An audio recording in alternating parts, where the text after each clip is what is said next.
el lugar de los fantasmas, el lugar de todas las historias que pueblan todavía la noche en la selva lacandona, ¿no?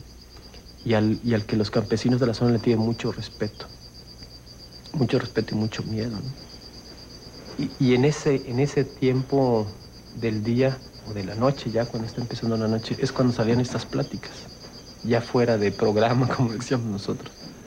Empezaban a platicar y se empezaba, ¿cómo decirte?, como a contagiar el ambiente. Y ahí venían las historias del sombrerón, venían las historias de Botán, las historias del Ical, del señor negro, las historias de las cajitas parlantes, las historias de los profetas, del Xpaquinté, que es una mujer que se aparece en la noche a los hombres solos y hace que la sigan. Y cuando ya va a ser lo que tiene que ser, se desaparece.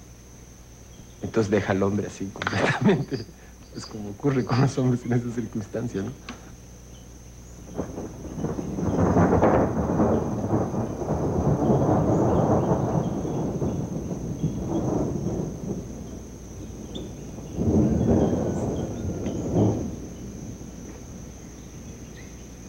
Y ahí empecé a tocar y a hacerme parte de este mundo de fantasmas, de dioses que reviven, que toman formas animales o de cosas. Y un manejo del tiempo muy curioso, ¿no? No se sabe de qué época están hablando. O sea, te pueden estar platicando una historia que lo mismo pudo haber ocurrido hace una semana, que hace 500 años, que cuando haya empezado, pues, el mundo, ¿no? Es por eso que yo le platicaba a alguien el caso de Zapata, de cómo Zapata se empataba con el dios bueno, por llamarlo de alguna manera, de los mayas en esta región, lo que nosotros llamamos el Botán Zapata, cómo se manejaba, por ejemplo, que Zapata era chiapaneco, que aquí nació y que se fue a otro lado y por eso lo mataron porque se fue, que no debió haberse ido. Otros dicen que no se murió, que se vino a esconder aquí, que anda en las montañas. Y otros que lo conocieron, así, cosas muy, muy de leyenda, pero muy presentes, muy difícil de establecer que fue, bueno, eso ocurrió en tal periodo. Te están hablando como si hubiera pasado en estos días, ¿no? Cuando ya veo lo que ocurrió en esos años, nosotros estábamos en la montaña y no nos enterábamos de nada. Eh, Solo agarrábamos estaciones de onda corta, Radio Habana, La Voz de los Estados Unidos de América y Radio Exterior de España, Radio Francia Internacional. Esas eran las estaciones que escuchábamos. No sabíamos bien, pues, qué es lo que estaba ocurriendo. Y ya cuando después de enero 94, estuve viendo, pues, lo que pasó en esos años en este país, sí, estaba bastante loco lo que estábamos haciendo, ¿no? Bastante desubicado. Y las poblaciones para nosotros, o sea, la población civil para nosotros era un fantasma que no se hacía presente.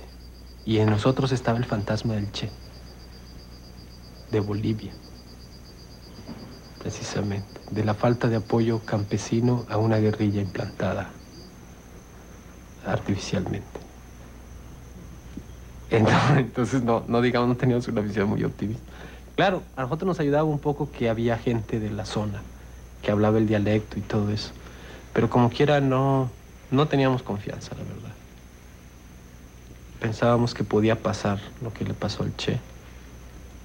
Y caminamos esos años con ese fantasma en nosotros, con el fantasma de Ñacahuazú. ¿Cuántos eran entonces? Estoy hablando, bueno, en 1984 éramos 6. En 1986 ya habíamos crecido, ya éramos 12. Ya podíamos conquistar el mundo, decíamos nosotros. Podíamos comer el mundo como si fuera una manzana. Éramos 12. De los 6 primeros, 3 eran mestizos y 3 indígenas. De los 12 de 86, 1 era mestizo y los 11 eran indígenas. Ya nomás quedaba yo de mestizo. Y luego ya subieron otros 2.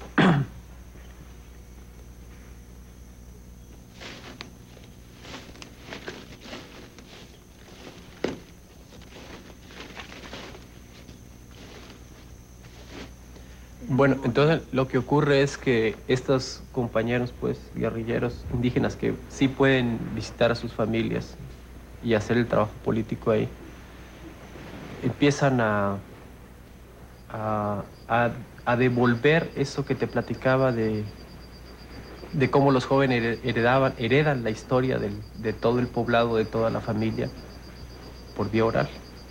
Entonces ellos devolvían esa herencia ahora con la experiencia de la montaña, de la guerrilla, de las armas y de la historia que ahí aprendían, ¿no? O de la visión política que ahí aprendían, ¿no?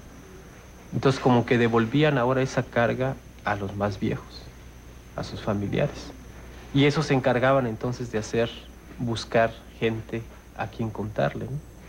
El mayor obstáculo que ellos tenían era el alcohol, porque ellos tenían que cuidarse mucho de una delación, porque no estaban en la montaña, o sea, si alguien los delata ahí mismo les van a caer en el poblado, ¿no? Entonces tenían que escoger a quién le decían y a quién no. Y a quién le decían, pues primeramente era a los que no tomaban trago, y luego a los que prometían que ya no lo iban a tomar, ¿no? Entonces era un proceso muy lento, muy selectivo, muy pesado para ellos además, ¿no? Y inicialmente se empieza a dar sobre la línea familiar. Es decir, el padre que recluta a los hijos a los hermanos, a los primos, a los tíos, y se empieza a correr así.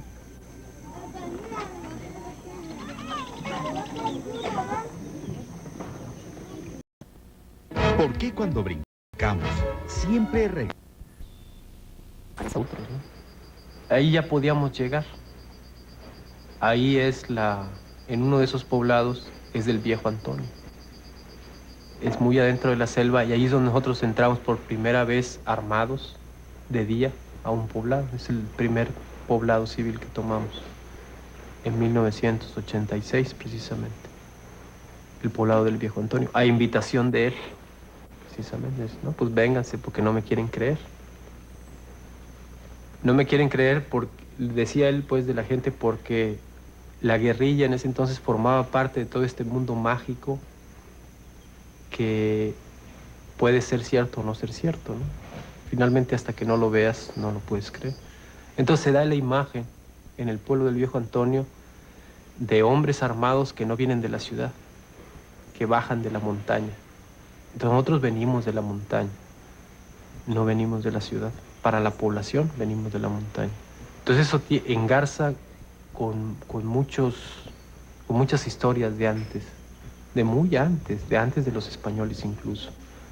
Entonces, digamos, la primera reacción de los pobladores es de respeto. Dice, bueno, estos duermen donde yo no me atrevo a dormir y viven peor que yo. Y sí, todos los pobladores sabían que los guerrilleros viven peor que cualquier campesino empobrecido de la zona.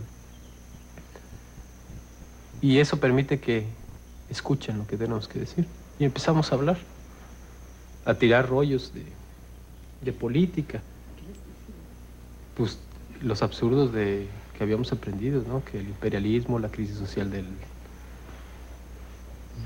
la correlación de fuerzas y la coyuntura y todo, cosas que no entendía nadie, ¿no? Por supuesto. Y ellos tampoco, ¿no? Y eran muy honestos porque les preguntabas si entendían y te decían no. Entonces, ¿qué hago? Pues tenías que adaptarte. No era gente que tuvieras ahí cautiva, como decíamos nosotros en la montaña, que era... Vaya, podías dedicarle más tiempo a los alumnos de guerrilleros que a los de los pueblos. Los pobladores te decían que no te habían entendido nada, que no se entendía tu palabra, que buscaras otra palabra, que estaba muy dura, dicen ellos. Tu palabra es muy dura, no la entendemos. Entonces tenías que buscar otras palabras, tenías que aprender a hablar ahora con la población civil.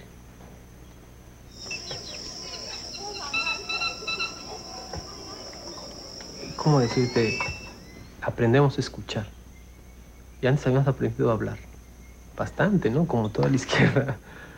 No sé si mundial, pero cuando la latinoamericana su especialidad era hablar, ¿no? Nosotros allá aprendimos a escuchar obligados, pues.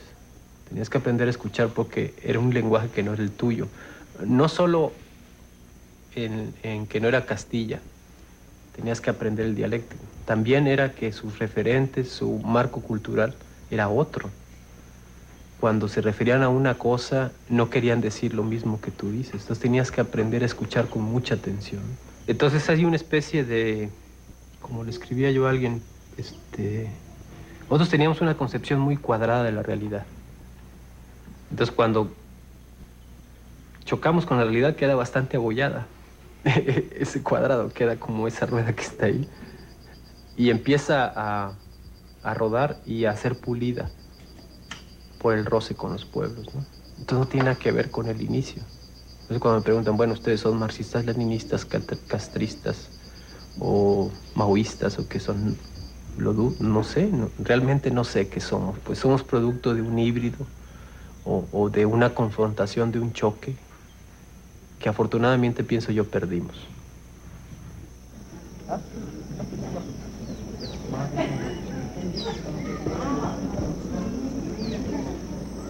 Poco a poco, cuenta Marcos, más y más jóvenes indígenas se van a la montaña con la guerrilla. Las comunidades los ayudan, los alimentan. Sobre todo deciden guardar el secreto. Son sus hijos. A cambio, el grupo guerrillero se hace cargo de defender a las comunidades de la selva, siempre amenazadas. El EZLN, por cierto, no abandona su proyecto: prepararse sin exponerse para el día que la revolución comenzará. Pero esta historia ya los rebasa.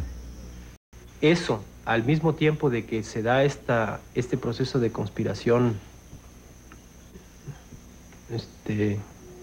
clandestina, colectiva, que ya envolvía a miles, a familias enteras, hombres, mujeres, niños, ancianos.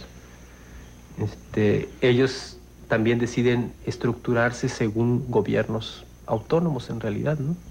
O sea, digamos que diversas comunidades se organizan como una especie de gobierno paralelo, forman su comité.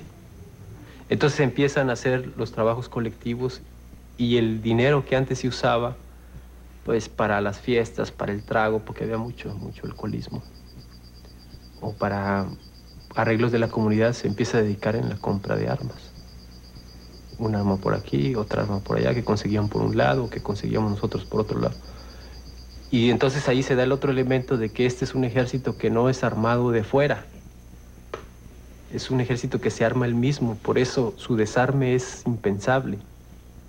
Porque su arma de cada quien le costó su trabajo, es su dinero, es su propiedad, es como si quieras quitar su vaca al finquero, que tanto defiende su propiedad privada. Igual, a este ejército no viene alguien del exterior y les dice, aquí tengo 200 o 500 o 1000 cuernos de chivo, agarre cada quien el suyo, pues finalmente no es tuyo, lo puedes entregar. No, cada quien lo tuvo que trabajar y conseguir y cargar. El ejército zapatista, pasemos de decenas a miles en poco tiempo. Estoy hablando así de un año. En 1988, 89, nosotros pasamos de ser 80 combatientes a 1300 en menos de un año.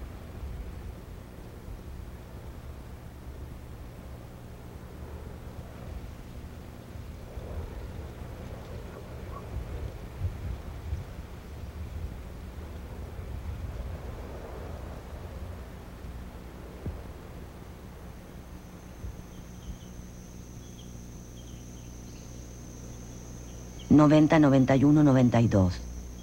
Crece la miseria, hay graves epidemias, baja el precio del café. Peor aún, se acaba la esperanza. Represión violenta, fraude electoral, ya no quedan vías legales. Amenazas de expulsiones, contrarreforma agraria y el TLC. Las comunidades se saben condenadas.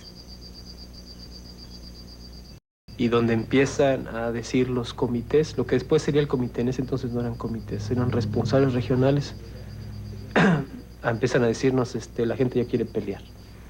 Nosotros decirles, están locos y ya se derrumbó la Unión Soviética, ya no hay campo socialista, los nicaragüenses ya perdieron las elecciones, El Salvador ya firmó la paz, los de Guatemala ya están hablando, Cuba está acorralada, ya nadie quiere la lucha armada, del socialismo ni se habla. O viene siendo un pecado. Todo está en contra ahorita de una revolución, aunque no sea socialista. No sé, nosotros no queremos saber qué está pasando en el resto del mundo, nosotros nos estamos muriendo. Y hay que preguntarle a la gente, no dicen finalmente que hay que hacer lo que el pueblo diga. Pues sí, ¿no? Sí, pues nosotros entonces pasamos a preguntar. Y entonces a mí me ponen a preguntar en los poblados. Entonces yo pasé, sí.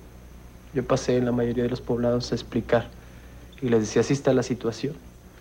Esta es la situación de miseria y todo eso. Esta es la situación internacional y la situación nacional. Todo está en contra de nosotros. ¿Qué vamos a hacer?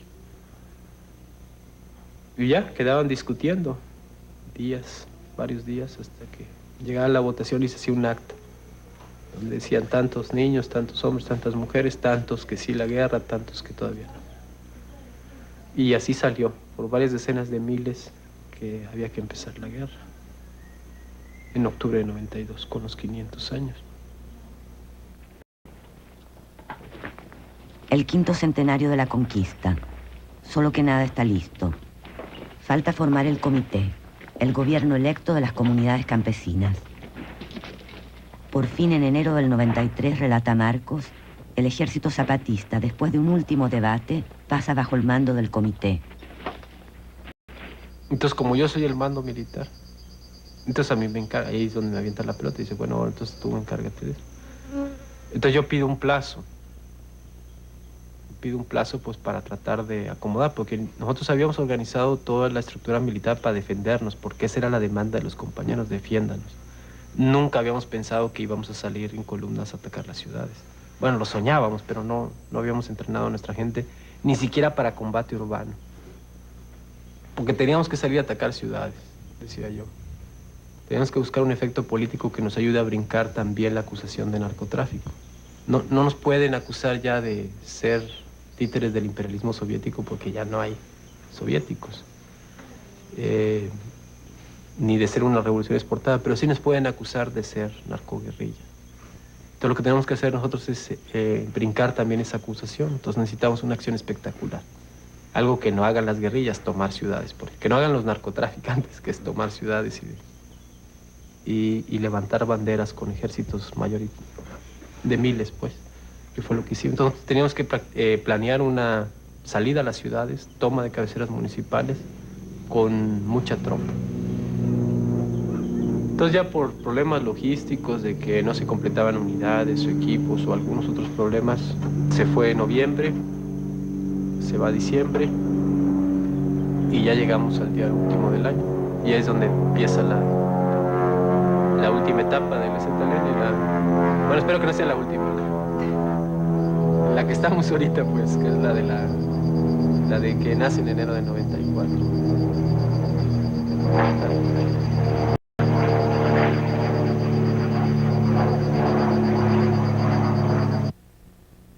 Hola, amigos. La historia empezó. Nada sucedió como pensaban.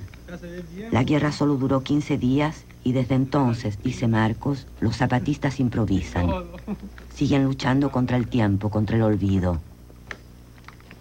Por la grieta abierta en enero, actores nuevos emergieron. La sociedad civil, un país nuevo que se busca, que quiere el cambio y quiere la paz. Y frente a ellos, el enigma de un poder dividido. ¿Cuánto tiempo puede durar una guerra de símbolos y de comunicados? Este ejército tan lejos de todo, tan mal armado, ¿qué puede hacer? Sí, hemos escuchado voces que nos dicen, pues, vénganse, diríjanos o díganos por dónde. Y nosotros hemos hecho todo lo posible por decirles que no se puede, pero además no conviene. Tú no puedes aspirar como ser humano a que el mundo que tú quieres, que es tuyo, tu patria en este caso, sea dirigida por gente armada. No puede ser que un militar, aunque sea muy bueno, muy simpático y sea muy guapo y escriba muy bonito, dirija los destinos de una nación. O un grupo de gentes armadas, por más de que sea colectivo. No puede ser que alguien que haya tenido que recurrir al argumento de las armas pueda conducir en un camino de justicia al país. Tiene que ser un civil. La imagen de un guerrillero es muy seductora. Sobre todo un guerrillero enmascarado, tú le puedes construir la historia que sea, ¿no? Y nosotros no queremos que de nosotros se herede el culto a la muerte. Queremos que de nosotros se herede el culto a la lucha, a luchar. Y como decimos aquí, es que para luchar tenemos que vivir. Ya muertos no podemos luchar. Y así decimos, pues. Y realmente buena parte de nuestra preparación militar era a no morirnos. Lo primero que tiene que aprender un combatiente es a no morirse, les decíamos. Y luego, lo segundo es que tiene que ser es a que se muera el enemigo. Si los dos requisitos se cumplen, podemos ganar esta guerra. Pero no preparamos a nadie para que se muera. Ni políticamente, ni moralmente, ni sentimentalmente, ni técnicamente preparamos a nadie. Todos los preparamos para vivir, para luchar y para triunfar. Lo que nosotros queremos dejar claro es que para el resto del país y para el gobierno nosotros estamos muertos ya. Entonces no puede razonar con nosotros como con alguien que tiene expectativas de lo que ellos consideran que es vida.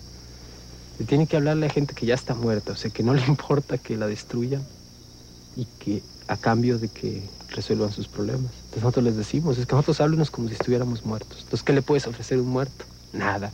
Entonces tienen que resolver el problema. Y así le dijimos al comisionado y le mandamos a decir a Salinas y a todo el que se quiso dejar oír. Dice, ustedes van a hablar con muertos. Entonces, a ver qué les ofrecen. Y así está. Como no tiene nada que ofrecer, a un muerto, ¿qué le ofreces? ¿Una embajada, una revista o dinero? ¿Qué? Pues está muerto. Le tienes que ofrecer la resolución de sus problemas. Y sí dejarle claro a la sociedad que a nosotros no nos importa eso, ¿sí? O sea, que nos dicen, no, es que no hagas eso porque te van a matar. No le puedes argumentar eso a un zapatista. No hagas eso porque vas a perder. Ahí sí es donde nosotros quedamos pensando. Pero a lo mejor ya no están diciendo así. Nosotros ya no oímos paz, paz, paz. Ya no. Escuchamos paz. Ya es una duda. A lo mejor era mejor la guerra, están pensando así, ¿no? Como se ve la situación.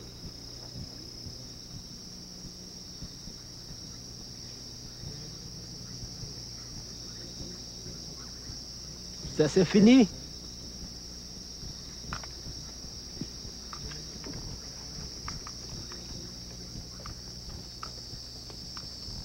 Frente al espejo del zapatismo cayeron tantas máscaras. Las preguntas resuenan en todo el país. El futuro se abrió, pero falta tanto. Falta entre todos inventarlo.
Living legend.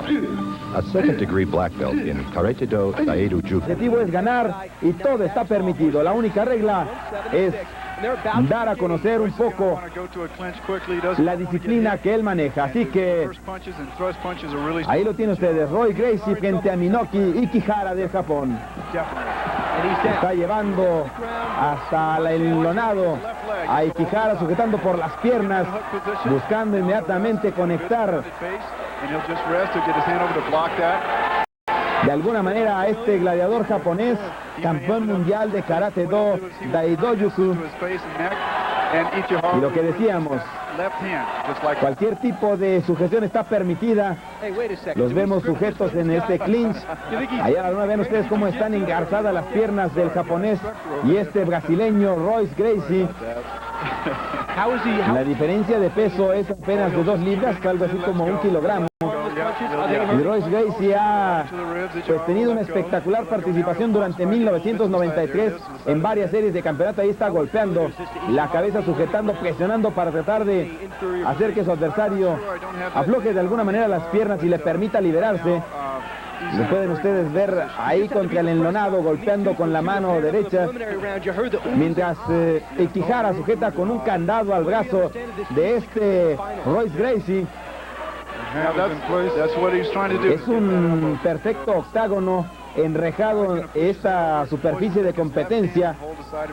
Ikihara no afloja ni un segundo el cuello, y vean ustedes golpeando a la cabeza y a los costados a la altura de los riñones a Ikihara. Royce Gracie tratando de liberarse del castigo que le está dando el arte marcialista oriental. Ahí tratando de separarse. Los choques de cabeza están permitidos, tallando ahora el rostro de Ikihara, pero no se separan. Y Royce Gracie no encuentra la forma de liberarse. Aquí tratando de ponerse de pie, sujetando ahora de la cabellera a Ikihara. Minoki Ikihara, campeón de Karate Do Daijo Duku. Ahí está tratando de ponerse de pie Royce Gracie. Vamos a ver si lo consigue. Está golpeando ahora directo con el puño cerrado a la cabeza de Ikihara, quien está sujetando de la camisola a este gladiador brasileño, campeón 1993 de Ultimate Fighting Championship. All of his brothers are right in front. That's the whole jiu-jitsu clan just talking to him right now. I guarantee you, Royce is not... No ha conseguido separarse. Ven ustedes el rostro de los aficionados que están ahí pegados a la lona, aquí tratando de presionar de alguna manera a Ikihara. El cuerpo de Royce Gracie no lo consigue todavía, pero están engarzadas las piernas y eso le impide tener mayor libertad de movimiento a Royce Gracie. Todo está permitido, cualquier tipo de contacto físico, y así lo está haciendo Royce Gracie, que trata de aflojar un poco a su rival japonés, golpeando lateralmente. Ven ustedes los brazos de Ikihara cómo sujetan el cuello de Royce Gracie, que sigue golpeando abajo, tratando de minar la fuerza de Ikihara, que sigue sujeto del cuello de su adversario. Ahí está respondiendo. Es una posición muy difícil.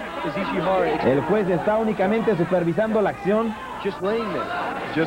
Para darles a ustedes una idea, amigos de MBS Multivisión, qué tipo de artes orientales estamos viendo. Decíamos que Royce Gracie es campeón del Brazilian Jiu-Jitsu. Y bueno, pues el Jiu-Jitsu es el arte gentil, de acuerdo como le dicen, está basado más que nada en técnicas de combate mano a mano, y es una, pues naturalmente, de las más antiguas artes japonesas. Esto pues emplea naturalmente sujetar, golpear, efectuar candados. Y el judo es un arte derivada precisamente del jiu-jitsu, que sin embargo pues liberó y quitó algunas de las más peligrosos candados y choques que se permiten en el jiu-jitsu, como es el golpeo directo a la cabeza, el golpeo con los codos y las rodillas. Ahí se está liberando, parece finalmente, Royce Gracie, mientras estrelló ahí la cabeza de Minoki Ikihara contra la lona, pero el japonés está perfectamente sujeto del cuerpo de Royce Gracie, no le está permitiendo que se libere. Trata de ponerse de pie el brasileño, ahí lo ven ustedes sujetando la cabeza, trata de aplicar un candado, ahí el choque de cabeza de Ikihara contra la de Royce Gracie. Por su parte, el japonés, campeón mundial de Karate Do, cuando se liberó finalmente, ahí está dando la vuelta Ikihara, poniendo ahora contra la lona al brasileño Royce Gracie, cuyas piernas sujetan el cuello de Ikihara. Y vamos a ver, está pidiendo, sí, está pidiendo paz el japonés. El castigo abajo y sobre todo ese candado con las piernas al cuello de Ikihara hace que finalmente pida paz. Y bueno, pues el rompimiento se da y se queda tendido Ikihara, ustedes lo pueden ver. Ahí está, avanza la ronda de cuartos de final.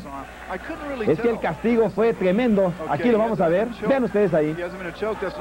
Mientras Ikihara intentaba sorprender a Royce Gracie, de pronto le pone ahí un candado, jalando de la oreja al japonés Ikihara. El dolor fue intenso. Finalmente lo libera y ahí se lleva las manos a la cabeza el japonés Ikihara, campeón mundial de Karate Do, que bueno, pues no soportó el castigo, y así que el campeón 1993 de Ultimate Fighting Championship avanza a la ronda de cuartos de final en el arranque de esta competencia, donde no hay simple y sencillamente cuartel. Se gana o se pierde. Bueno, pues le costó trabajo a Royce Gracie liberarse de ese candado que le está aplicando Ikihara. El Karate Do, bueno, pues también eso es un arte marcial bastante conocida en México, que naturalmente pues emplea el castigo a manos libres. Sobre todo es un arte marcial desarrollada allí en Okinawa hace muchos siglos y adoptada por los japoneses. El karate está basado en un sistema de golpes, de disparos y de bloquear, además de las patadas, con una énfasis en las técnicas de manos. Así que el Karate Do está siendo superado en este momento por el campeón mundial de Jiu-Jitsu. Y vamos a ver, esta es la otra parte del camino. Morris frente a Smith, Rose frente a Hamaker, Grace frente a Pardue, De Lucia frente a Gracie, en el avance entonces de esta competencia. Y este es el siguiente rival entonces para Royce Gracie. Irá contra este italiano De Lucia, Jason De Lucia. Es de origen italiano, pero es descendiente, radicado en la Unión Americana, campeón mundial de Kung Fu, radicado en Bellingham, Massachusetts, y es cinta roja en el Kung Fu.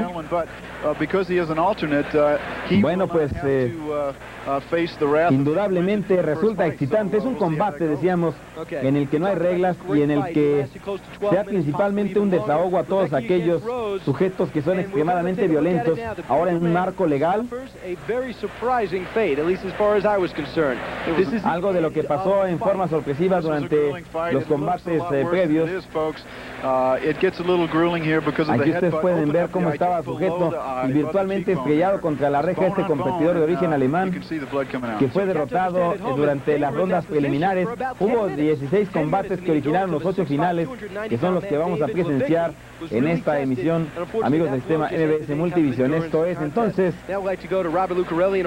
la segunda edición de Ultimate Fighting Championship. Aquí ustedes pueden ver la musculatura de estos hombres. Ahí estaba sujetando, ven ustedes la cabeza de su adversario.